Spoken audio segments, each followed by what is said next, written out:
you very much for the opportunity to come and talk to you today. I should thank Leonardo, actually. He asked me to come and relive our experience with the Bristow AW189. So my presentation will look at the utility of super medium helicopters in search and rescue. I'm going to cover the genesis of the requirement, talk you through briefly on the key technical aspects of the contract, how we introduced the aircraft, the operation evaluation activity that we undertook, how it's performing, and then validating against some of those key performance metrics, which I'll take you through.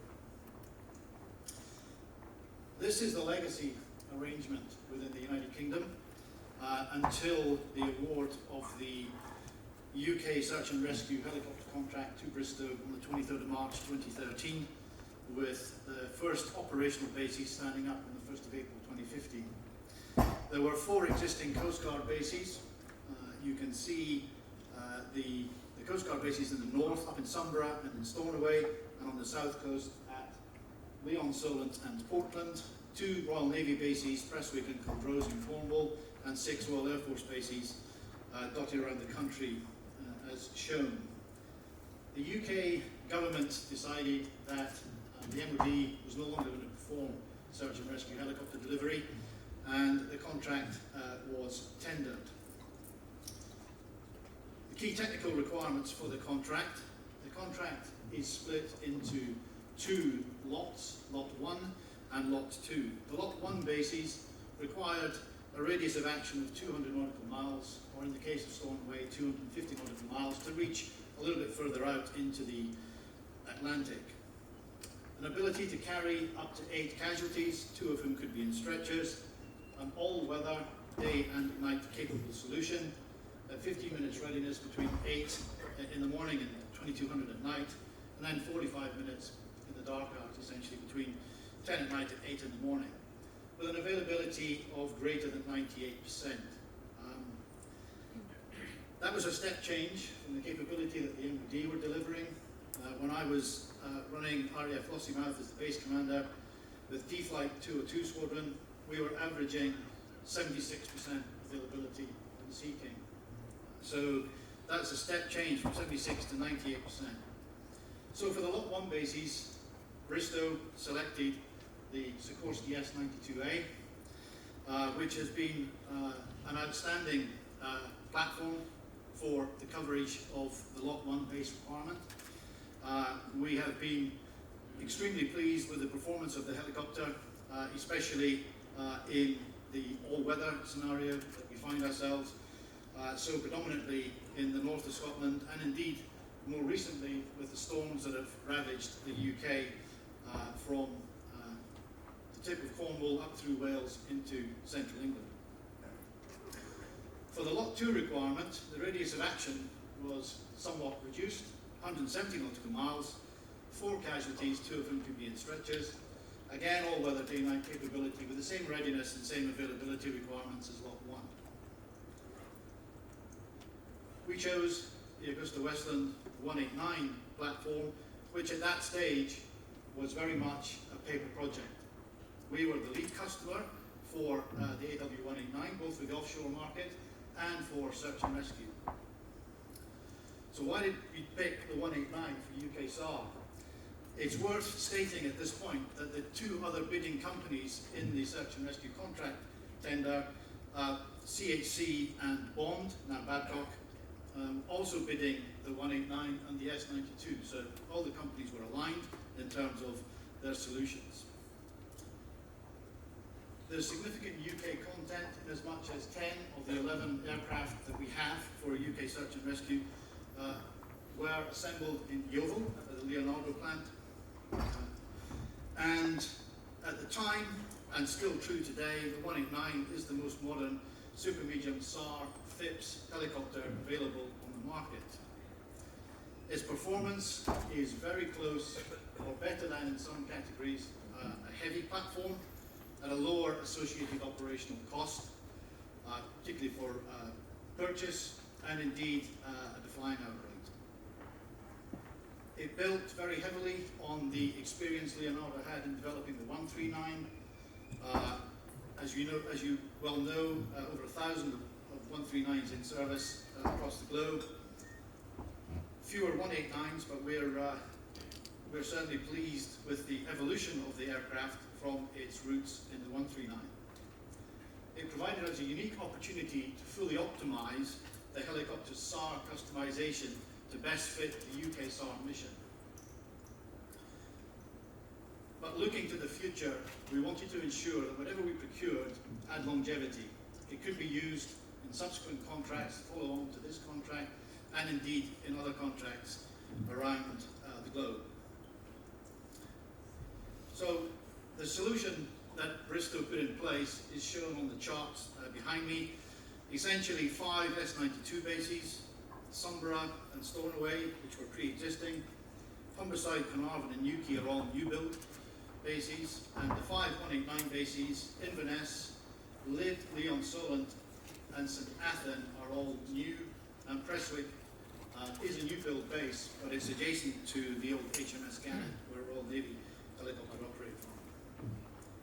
We have 9 pilots, 10 technical crewmen, 10 engineers, a couple of sundry other support staff, but also, more importantly, 2 of each aircraft type on their respective bases. That is what guarantees us the 98% availability. We were the lead customer, as I've already stated. We had some delays in the transition in for UK SAR, largely driven by awaiting FIPS certification, with Leonardo working through the EASA process to get the aircraft FIPS certified. That did allow us, though, to expand our operational evaluation, which was originally scheduled for 6 months. We were then able to expand that into 18 months, which allowed us to better optimize the aircraft before we put it into service. From a pilot optimization piece, we did some work with Leonardo on the AFCS search and rescue moding. And from a technical crew optimization piece, we were able to predetermine the positioning of the roll equipment in the cabin of the aircraft, but more importantly, sort out some of the access issues of getting in and out the cabin, especially when the winchman is on the cable with a stretcher, which required an additional handle on the inside of the cabin to facilitate entry. In-service performance then. As I said, we were delayed in entering the aircraft into operational service. Leon Solent was the first base, 1st of April 2017, and then a rolling program to bring all 189 bases up to strength, including with Inverness on the 1st of May this year. We've flown over 11,000 flight hours across the 11 aircraft thus far. The average availability for the last calendar year is 99%. We are continuing to work with Leonardo to upgrade the aircraft, to optimize it in both roll and to iron out the deficiencies identified during opera. We have corrosion protected or enhanced the corrosion protection on all of our aircraft. The Phase 5 flight control software gives us an improved dust response, which is critical in the mountain operations that we conduct. There's a 5% increase in power margin, which is extremely important when it comes to training. Our training regulations are more prohibitive than our operational limitations, so our OEI calculations for training activity drive whether or not we can conduct wet winch training. And we've improved the ability to monitor the performance of the FIPS, especially in the tail rotor area. You'll see on the right of the slide the taskings that we've undertaken. Those statistics are from the 1st of April 2015 until a week ago, so the 18th of February. Over 10,000 SAR missions, rescuing nearly 2,200 people and assisting just over 5,000 people. The definition of rescued and assisted is shown there. So 7,000 people have benefited from the service that we are providing on behalf of Her Majesty's Coast Guard. There's a short clip of the flooding that transpired after Storm Cara, which came through the UK literally 10 days ago. This is in South Wales. This is taken by the St Athan crew.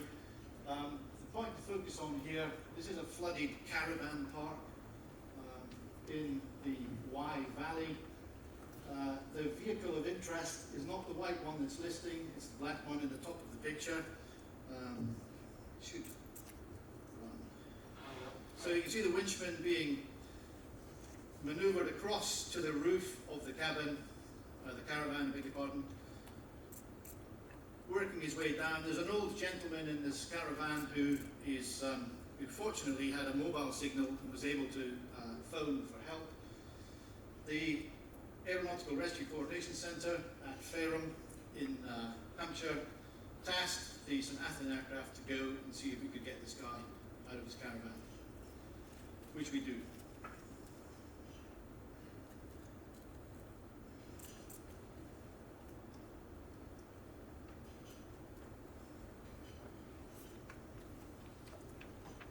Probably stopping for a cup of tea.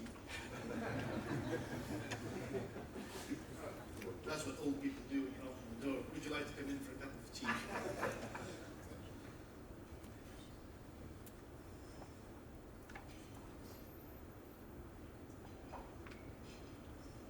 They put the stop very quickly. You'll see the winchman reappearing with the old gentleman in the strop, and they'll be winched up very shortly.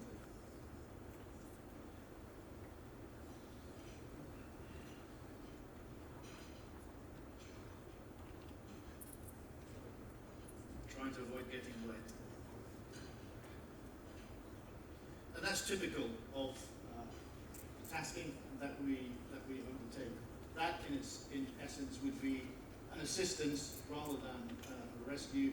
He was not in danger of his life staying in the caravan, but it would not have been a comfortable experience that he had to endure staying there till the floodwaters subsided.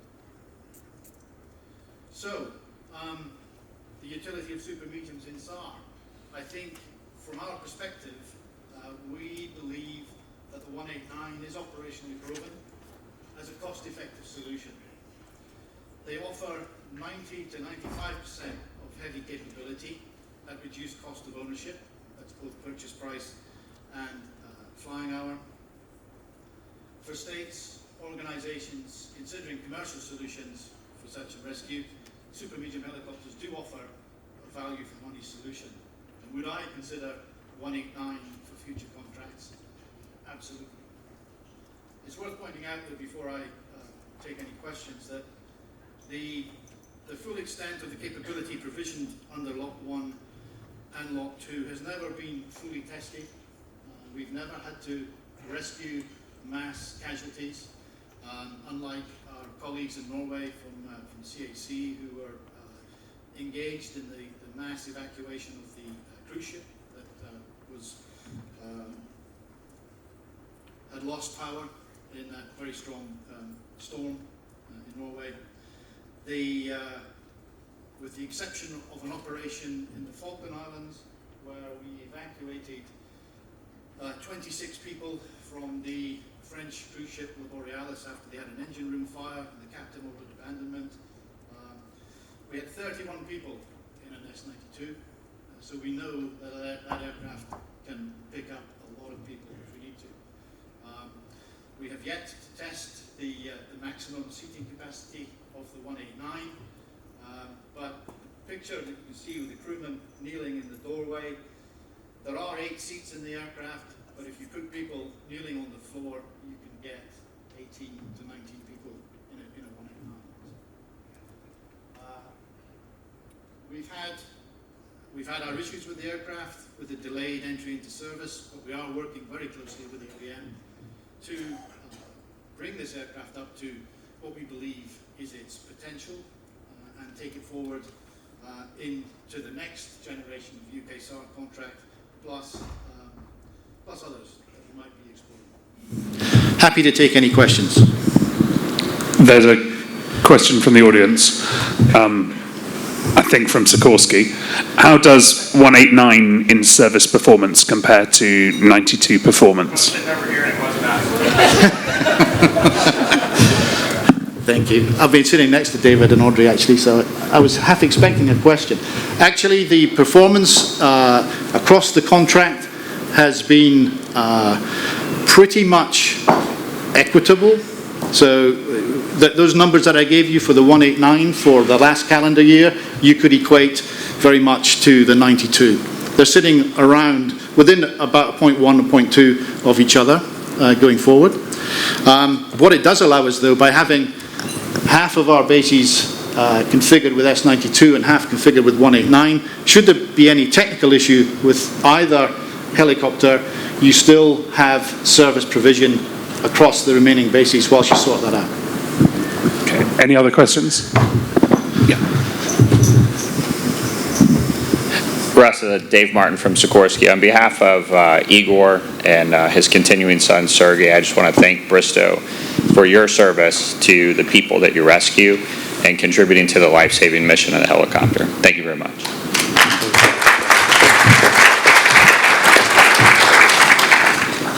Just a quick one. Can you see drones supplementing or augmenting some of the helicopter work or scouting or whatever it may be? Yes. No, I'm sorry, I don't mean to be flippant. I think, yes, there is an absolute opportunity here for some of the activity, some of the roles and the tasks that we perform. About 25% of our activity is search, augmenting the National Police Air Service capability, particularly looking for vulnerable people, whether they're old or young. We believe that UAS have a role to play in that search, in performing search tasks more cost effectively than launching an S92 or a 189. So it's something we're looking into. We are actually embarking on some UAS activity out of Carnarvon. We should be flying this week. We're working with Schiebel with 2 S-100 camcopters, which will be part of our development activity going forward with the Coast Guard to look at how we integrate manned and unmanned platforms. Russ, a very interesting presentation. Can I just ask one question? The elderly gentleman that you retrieved from his caravan, roughly how much did that operation cost, do you think? That doesn't cost him anything. No, I'm talking about us, the taxpayer. Well, it cost us probably in the region of £5,000 to £7,000.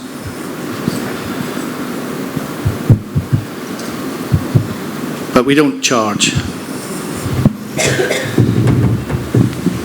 Thanks. I just wanted to ask, the contract that Bristow have got with the Coast Guard, with the UK government, that's obviously it's going to come to an end. Are you in the position yet to sort of bid or tender for the next contract? Has that come up yet? The next contract will be tendered. The supplier qualifying questionnaire will probably be released by the end of this calendar year. We expect the invitation to tender to come out in the spring of 2021 for a contract award sometime Q3 of 2022, which is 2 years in advance of the transition out of the first bases that are going to start transitioning out, which is September 2024. So do you envisage much competition to you keeping that contract? Or? You'd have to ask our competitors. But I would be foolish. I'd be foolish to expect the MCA just to turn around and say, here you go, Bristow, carry on. Of course there will be a competition. There's going to be a lot of interest in the next contract, for sure. And to the question that came up earlier on unmanned, we know that the next contract is going to be slightly different to this. It's not just a straight replacement of 10 bases of SAR helicopters. So we're considering our options as we go forward.